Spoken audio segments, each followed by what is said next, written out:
Hi, welcome everyone. Welcome back. We'll be starting with the fourth module for the fourth chapter.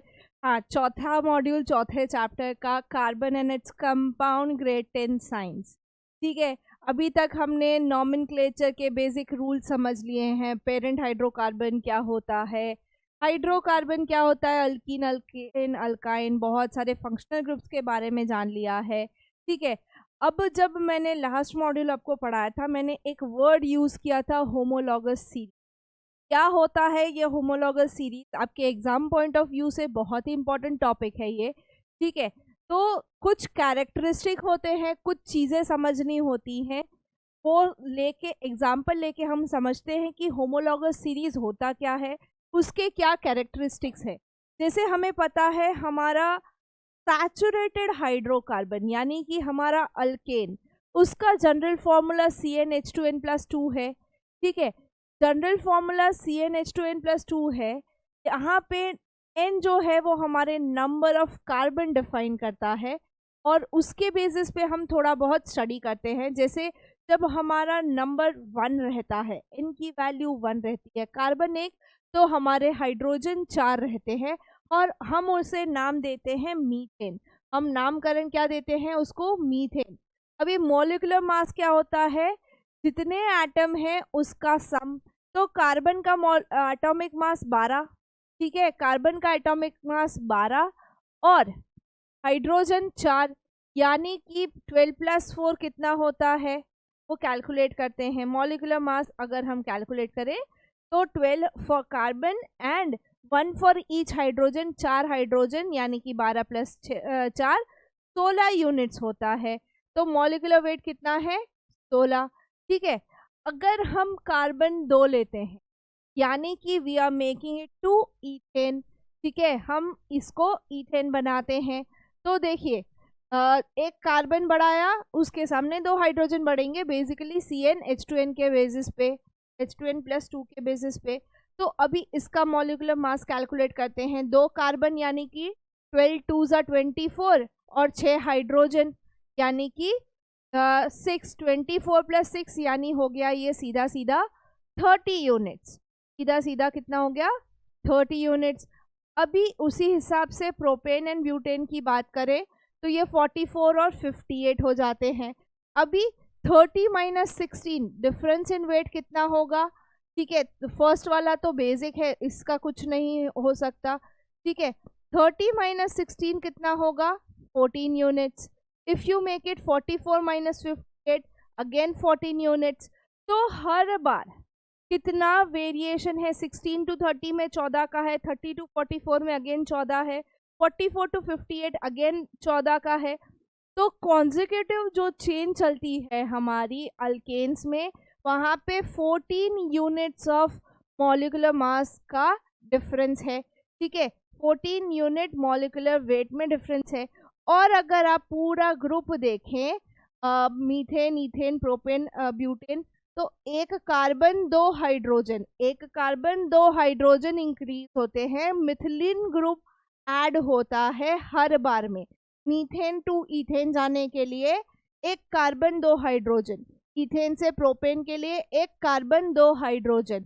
तो अगर हम देखें तो consecutive जो हमारी चेन चलती है, मेंबर्स हैं हमारे, वहाँ पे 14 यूनिट ऑफ मास का वेरिएशन है और उसके सामने एक CH2 ग्रुप, मिथिलीन ग्रुप का एडिशन है। ठीक है, मिथिलीन ग्रुप एक ऐड होता है between methane, ethane, ethane to propane, propane to butane, सब जगह पे खाली एक CH2 ग्रुप ऐड होता है। ठीक है, हमने देखा 14 यूनिट और CH2 ग्रुप कॉन्जिक्यूटिव ऐड होता है। अभी अल्कोहल्स में स्टडी करते हैं। अल्कोहल्स में OH होता है। ठीक है, ऐसा ऑर्गेनिक कंपाउंड जहाँ पे फंक्शनल ग्रुप OH है।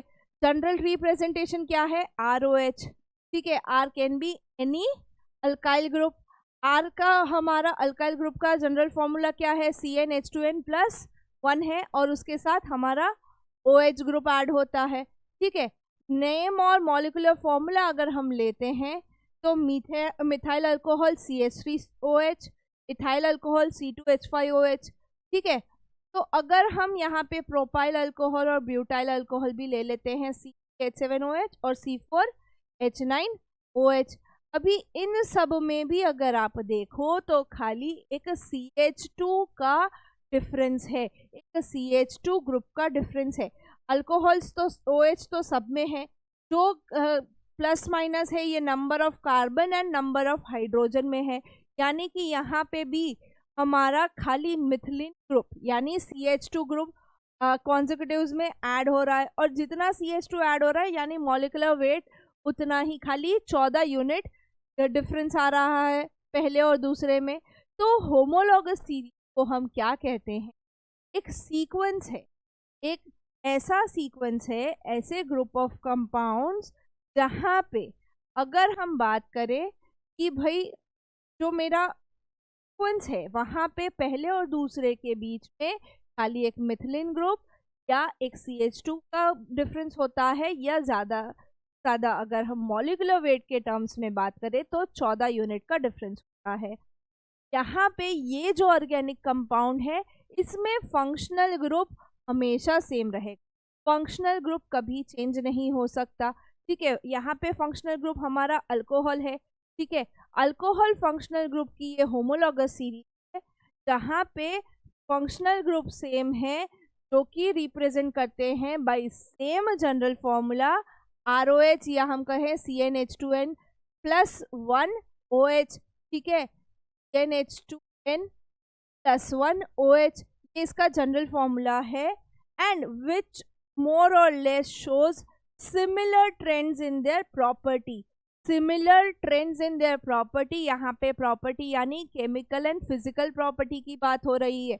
तो जब फंक्शनल ग्रुप उनका सेम है, जनरल फॉर्मूला सेम है, तो वो अपनी केमिकल और फिजिकल प्रॉपर्टीज के जो ट्रेंड्स हैं वहाँ पे भी सिमिलैरिटी दिखाएंगे। ठीक है, फिजिकल एंड केमिकल प्रॉपर्टीज में हम दिखते कैसे हैं, स्टेट ऑफ मैटर क्या है, मेल्टिंग पॉइंट क्या है, बॉइलिंग पॉइंट क्या है, डेंसिटी क्या है, सॉल्युबिलिटी क्या है, वो देखते हैं, और ग्रेजुअली डाउन द ग्रुप ये बढ़ती या कम होती हैं।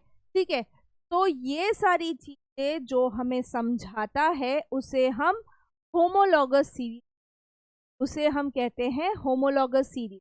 ऐसे ग्रुप ऑफ ऑर्गेनिक कंपाउंड जिसका फंक्शनल ग्रुप सेम है, जिसका अगर हम कहें तो जनरल फॉर्मूला सेम है, और ऊपर से वो same physical and chemical property के ट्रेंड्स दिखाते हैं, तो वो हमारे हो गए होमोलॉगस सीरीज, वो हो गए हमारे होमोलॉगस सीरीज। कुछ कैरेक्टरिस्टिक्स की बात करते हैं होमोलॉगस सीरीज। तो ये समझना है कि भाई जो भी मेंबर्स होंगे सबका जनरल फॉर्मूला सेम होगा, जो भी फंक्शनल ग्रुप के साथ अटैच होंगे वो सारे फंक्शनल ग्रुप सेम होंगे। एक होमोलॉगस सीरीज में आप अलग अलग फंक्शनल ग्रुप्स नहीं ले सकते। अगर आप फंक्शनल ग्रुप्स अलग रहे हो तो वो होमोलॉगस सीरीज नहीं है। होमो मीन्स सेम होना चाहिए सब। ठीक है, they have similar chemical properties, almost similar physical properties like melting point, boiling point, density, gradual change होता है डाउन जब हम जाते हैं होमोलॉगस सीरीज में, तो ये धीरे धीरे इंक्रीज होता है with the increase in molecular mass. इसके अलावा कंसेक्यूटिव मेंबर्स जो हैं वहाँ पे एक CH2 ग्रुप ऐड होता है, और मॉलिक्यूलर वेट में 14 यूनिट का ही डिफरेंस होता है। आप कोई भी फंक्शनल ग्रुप लगा लो, जो फर्स्ट कंपाउंड होगा और जो सेकेंड कंपाउंड होगा, calculate for methanoic acid and ethanoic acid, एक CH2 ग्रुप ऐड हुआ होगा और 14 यूनिट का मॉलिक्यूलर वेट डिफरेंस होगा। ठीक है, देखते हैं, चलिए। Write the molecular formula of the third and the fifth member of homologous series of carbon compound represented by the general formula CnH2n -2। H2n -2 यानी कि यह हमारा अल्काइन का जनरल फॉर्मूला है, अल्काइन का जनरल फॉर्मूला। ठीक है, तो पहला मिथाइन तो होता नहीं है, हमारा मिथाइन एग्जिस्ट करता नहीं है। ठीक है, तो थर्ड मेंबर कौन सा होगा? जिसके पास 4 कार्बन है, और फिफ्थ मेंबर होगा जिसके पास 6 कार्बन है। ठीक है, third member is which one? तो हम बोलेंगे ब्यूटाइन, और 5th मेंबर होगा हमारा हेक्साइन। ठीक है, क्यों ऐसा इसके केस में? क्योंकि यहाँ पे अगर हम नंबर के हिसाब से देखें तो आप बोलोगे मैडम प्रोपाइन और पेंटाइन बनना चाहिए, बट यहाँ पे फर्स्ट मेंबर हमारा मिथाइन एग्जिस्ट नहीं करता। तो जब अल्काइंस की बात होती है तो वहाँ पे फर्स्ट मेंबर हमारा इथाइन होता है, तो सेकेंड नंबर हमारा propyne, second member, third member हमारा ब्यूटाइन, और उसी तरीके से हमारा 5th मेंबर हेक्साइन होगा। ठीक है, समझ आ रही है बात? चलिए नेक्स्ट क्वेश्चन ये है कि भाई ये जो दिए हैं हमारे अलग अलग कंपाउंड, ये कौन से ऐसे सेम होमोलॉगस सीरीज से बिलोंग करते हैं। अब हमें कंपाउंड दे रखे हैं, जनरल फार्मूला में हम उनको चेक करेंगे। जनरल फार्मूला में जिनके जनरल फार्मूला सेम आते हैं हम कहते हैं वो एक होमोलॉगस सीरीज को बिलोंग करते हैं। ठीक है, पहले C3H8 को ऑब्जर्व करें अगर हम। ठीक है, होमोलॉगस सीरीज में H2 का डिफरेंस होगा। C3H8 जनरल फॉर्मूला CnH2n+2 है। अभी हम उसके बाजू में जब देखते हैं C4H8 और C3H6, अभी ये दोनों जो हैं ये अल्कीन्स हैं जो जनरल फॉर्मूला CnH2n का फॉलो करते हैं। एक है हमारा प्रोपीन, एक है हमारा ब्यूटीन। ठीक है, यहाँ पे कंसेक्यूटिव N 3 and 4 है। अभी यहाँ पे कार्बन 3 और यहाँ पे कार्बन 4 है, बट क्या इनका जनरल फॉर्मूला सेम है? नहीं। यहाँ पे CnH2n+2 है, यहाँ पे CnH2n-2 है, यानी कि हमारे जो सेंटर में दो है C3H6 एंड C4H8, ये दोनों सेम होमोलॉगस सीरीज को बिलोंग करते हैं।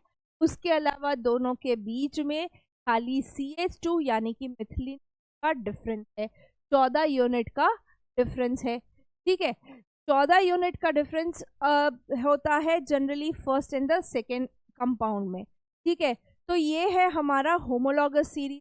ठीक है, इसके बाद हम पढ़ेंगे अगले मॉड्यूल में basically about the chemical properties of organic compound. जो भी ऑर्गेनिक कंपाउंड्स होते हैं वो बहुत सारे केमिकल रिएक्शंस अंडरगो करते हैं। इस ईयर हमें बेसिकली 4 केमिकल रिएक्शंस को समझना है, वो हम समझेंगे नेक्स्ट मॉड्यूल में।